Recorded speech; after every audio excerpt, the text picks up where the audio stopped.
Assalamualaikum warahmatullahi wabarakatuh. Bapak Ibu, setiap tahun itu kita selalu berputar, mengulang. Yang diputar dan yang diulang, ya itu saja. Contohnya begini, tahun ajaran baru selalu dimulai Juli dan berakhir Juni. Nah, dasar hukum yang selalu dipakai adalah 8 standar. 8 SNP, Standar Nasional Pendidikan. Nah, sebelum itu diharapkan sekolah memiliki EDS. Ada EDS sekolah, juga ada EDS guru. Untuk mengukur dirinya, evaluasi diri sekolah. Atau kalau guru, evaluasi diri guru. Nah, guru itu mengevaluasi dirinya, kelebihan dan kekurangannya.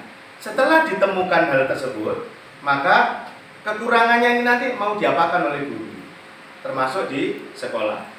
EDS ini juga menjadi panjang karena nanti akan diuraikan lebih lanjut di dalam RAPBS, di dalam RKT, di dalam RKAS. Kemudian juga muncul istilah SPMI dan sebagainya. Nah, dalam kaitan tersebut, khusus Bapak Ibu guru itu diminta untuk menyiapkan buku kerja. Seperti halnya yang pertama ini, buku kerja 1 terdiri atas ini SKM, KIKD, KKM dan silabus. Ini ya, ini buku kerja 1. Buku kerja 2 terdiri atas alokasi waktu, pemetaan KD, pembiasaan, tata tertib, ikrar guru, kalender pendidikan, dan kode etik guru. Kemudian buku kerja 3 meliputi daftar nilai dan penilaian akhlak kepribadian dan proses-proses penilaian. Dan buku kerja keempat yaitu evaluasi diri kerja guru. Untuk apa itu semua? Satu tujuan Bapak Ibu sebenarnya. Apapun yang Bapak Ibu lakukan itu berlandaskan alinea 4 Pembukaan Undang-Undang Dasar 1945, mencerdaskan kehidupan bangsa. Itu alur berpikir kita. Wes apapun yang kita lakukan dalam rangka mencerdaskan kehidupan bangsa. Hal yang lebih luas. Masalahnya sekarang ini pandemi. Bagaimana kita bisa mencerdaskan kehidupan bangsa ini lewat pembelajaran sistem daring. Sementara itu, siswa kita ada yang memiliki HP, ada yang memiliki laptop, ada yang memiliki HP dan laptop, ada yang sama sekali tidak memiliki, ada yang memiliki tetapi digunakan rame-rame dengan keluarga. Nah, Bapak Ibu, ini kita harus prihatin bagaimana nanti kita selaku guru tidak boleh tinggal diam. Buku kerja guru ini harus kita arsipkan dalam 1 tahun itu, mulai dari Juli berakhir Juni, mulai lagi nanti Juli berakhir dengan Juni, dan terus siklus ini berulang dan akan dinilai pada tahun yang kelima dalam bentuk akreditasi. Sedangkan dalam tahunan Bapak Ibu dituntut di sekolah ini, sekolahnya ya, ada budaya mutu, UKS-nya bagaimana, perpustakaannya bagaimana, RKAS-nya bagaimana, RKT-nya bagaimana, rencana pengembangan sekolahnya bagaimana, membentuk sekolah ramah anak bagaimana, sekolah ramah lingkungan bagaimana, kemudian membentuk karakter siswa bagaimana. Dan ini kalau tidak ada nyali untuk berubah, tiap tahun hanya itu saja. Apa itu? Copy paste. Copy paste. Copy paste. Lupa. Dibuat tahun 2018, muncul lagi 2019, muncul lagi 2020 dengan kondisi yang pancet sama. Padahal waktunya berubah. Ingat, 2019 kita bebas. 2020 di tanggal 16 Maret yang masuk tahun pelajaran 2019-2020 kita mulai berubah. Bagaimana itu pembelajaran pandemi?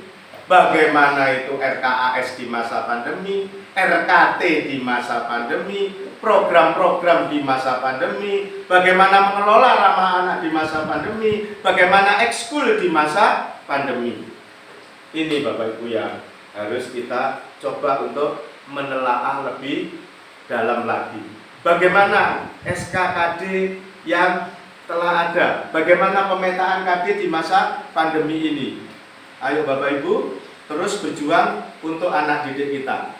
Tentunya kalau kita berjuang untuk anak didik kita, mencerdaskan kehidupan bangsa, insya Allah Allah pasti meridhoi kita dan kita akan selalu mendapat pahala, baik pahala yang masih hidup maupun nanti kelak ketika kita kelak tiada. Sebab kalau kita tiada, hanya 3 perkara yang akan muncul. Apa itu Pak Nardi? 3 perkara. Yang pertama Pak Nardi? Amal jariah. Amal jariah. Yang kedua? Ilmu yang bermanfaat. Ilmu yang bermanfaat, inilah yang dimiliki guru. Yang ketiga? Anak yang soleh. Anak yang soleh. Kita punya tabungan, yaitu anak soleh, dalam hal ini yang dapat ilmu pengetahuan. Jadi ilmu pengetahuan maksudnya ilmu pengetahuan yang diberikan kepada anak, diberikan kepada orang lain, dan orang lain masih terus menggunakan. Kalau amal jariah, memberi baju seseorang, kemudian bajunya dipakai, mengalir. Tapi ketika bajunya rusak, sudah tidak bisa. Karena itu Bapak Ibu sering diminta untuk ke masjid, biasanya itu nyumbang. Ada orang yang nggak mau nyumbang uang, nyumbang botol, nyumbang semen. Harapannya masih ada. Tetapi Allah menilainya tidak demikian. Baju itu pun yang diberi oleh seseorang dan Bapak Ibu pakai, itu adalah amal jariah orang itu. Nah kalau tidak dipakai, diberikan orang, juga langsung berlanjut. Begitu juga Bapak Ibu, ilmu-ilmu yang Bapak Ibu berikan kepada para siswa, insya Allah nanti kita pegang kuncinya.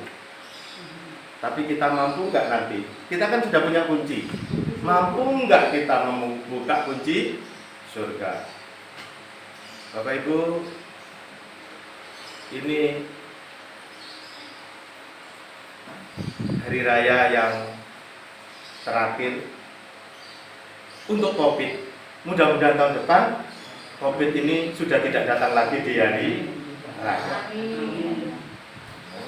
Pastikan bahwa kita selalu bahagia bersama dengan keluarga, bersama dengan anak didik, dan bersama dengan semua orang yang membantu, menolong kita baik di dunia maupun di akhirat.